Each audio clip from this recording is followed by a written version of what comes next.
The travel and tourism industry was one of the hardest hit by the coronavirus outbreak. As the virus spread all over the world, people were advised to stay at home. No more flying, no more visiting foreign countries. Before the pandemic, the travel industry was booming. It was a golden age for travel, with cheap Airbnbs, cheap flights, and the internet making it easy to find cool places to travel. And in January 2020, the US unemployment rate hit 3.6%. The US economy was running on all cylinders, and people had money to burn on things like vacations. All of that changed with the sudden shutdown of the economy as the coronavirus cases surged across the US. The World Travel and Tourism Council projects a global loss of 75 million jobs in the travel industry, and 2.1 trillion in losses if the pandemic continues for several more months. Now, with new coronavirus cases surging in states like Florida, Texas, and Arizona, the prospect of getting back to normal appears further and further away. The question remains whether people travel for fun again in an ongoing pandemic. And what will traveling and vacations look like before a vaccine becomes widely available?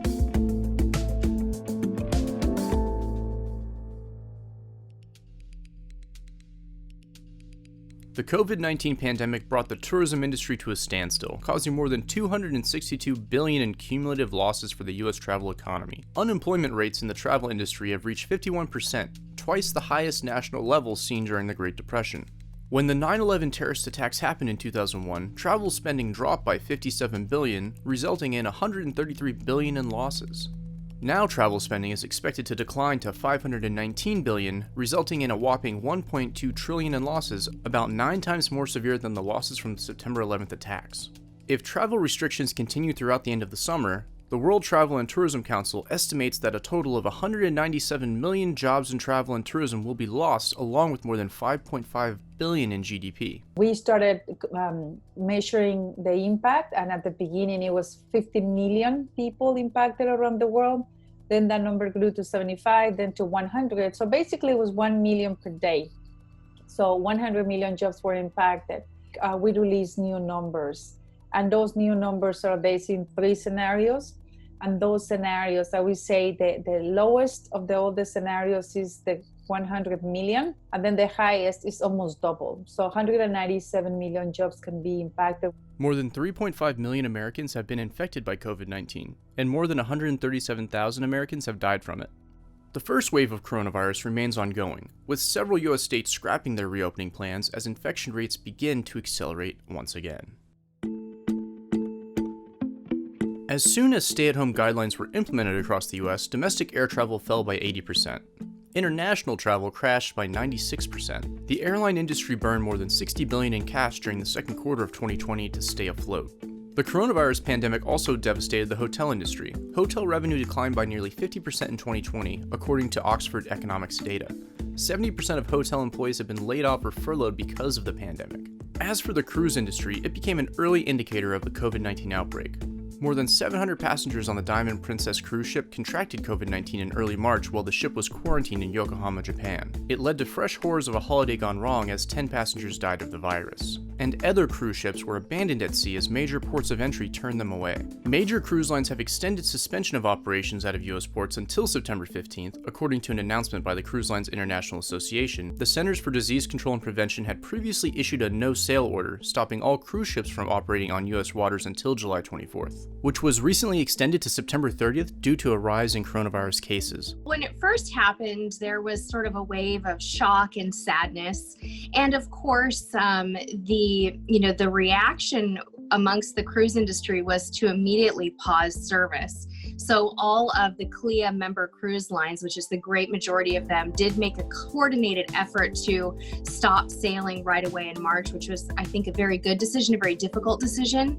I think that we all were under the impression that cruising would come back a little bit sooner than it has, that travel would come back a little bit sooner than it has. Sherry says she's seen fewer people engage with her content since the pandemic. Her trips earlier in April were also canceled. Our cruise to Japan in April was unfortunately canceled. We were planning on going to see the spring flowers over there, and we were really looking forward to it, but we weren't surprised when it was canceled. So we've just started to create different types of content for our audience. We've been focusing on everything from cruise tips and general travel tips to helping people to kind of navigate a time like this. As corona cases have surged, people have turned to the relative safety of outdoor adventures like visiting beaches and going on road trips to break away from the extended period of self-isolation. Travel spending is steadily increasing since U.S. states and cities began to ease lockdown measures. Indoor spaces are higher risk than outdoor spaces, both in terms of viral dispersion and access to the natural light in the outdoor environment. A recent survey said more people are willing to go on road trips and visit a beach during the pandemic. RV and motorhome dealerships have also been reporting surging interest as Americans search for a safe way to travel. I believe it's very safe for people to travel as long as they follow the guidelines of the health officials. People have to decide what that risk is and what the risk is they want to take. But there are ways for them to mitigate that risk. And I think that's what we have to be honest about. People are looking at the national parks. They're looking at going to South Dakota, North Dakota, Wyoming, places like that. Colorado are going to be much more popular with people, and people are going to go by car. The road trip is going to come back. The Great America Pastime from decades ago, the family road trip is going to come back. Health officials caution that any form of traveling indicates you are putting yourself and others at risk.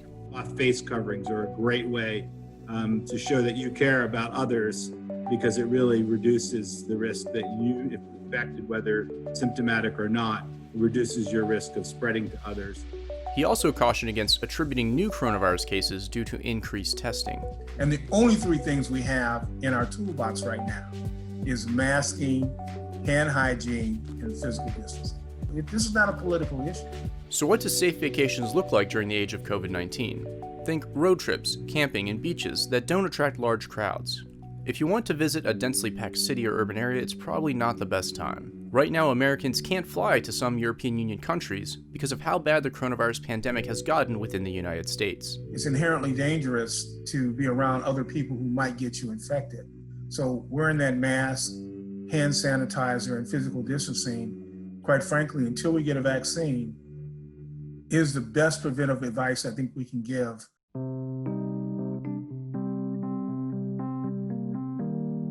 Hit the bottom on the second week of April, and it has now been, as STR reports, 8 consecutive weeks of rising occupancy. I think when a vaccine comes out, it's going to stimulate many more people to travel. There are two groups of people. There are the group that says, I'm ready to travel now, and that's about half the country.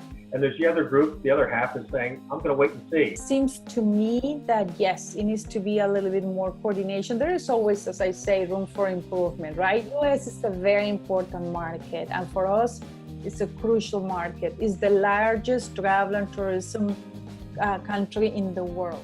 As part of its tough new travel rules, the European Union now requires all Americans to self-quarantine for 14 days before they can travel. Public officials in the New York tri-state region also require a 14-day quarantine on travelers coming from several hotspots in the U.S., potentially canceling plans again for those who have scheduled to travel this summer. I think that we have to be honest that while this coronavirus is still circulating the globe, it absolutely is, the concept of zero risk is probably something we should put out of our minds. And that's just not realistic.